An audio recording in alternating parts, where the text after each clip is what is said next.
Радгоремонт приветствует вас.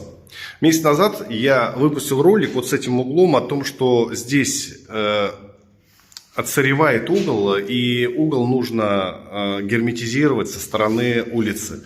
Владельцы квартир обратились в управляющую компанию с этим вопросом, и вот уже прошел месяц, и их обещают, ничего не делают. Может быть, что-то посоветуете, как им решить этот вопрос, к кому им обратиться, чтобы все-таки им эту проблему исправили. Буду рад, если подпишитесь, поставите лайк под этим роликом. Всего доброго, до свидания.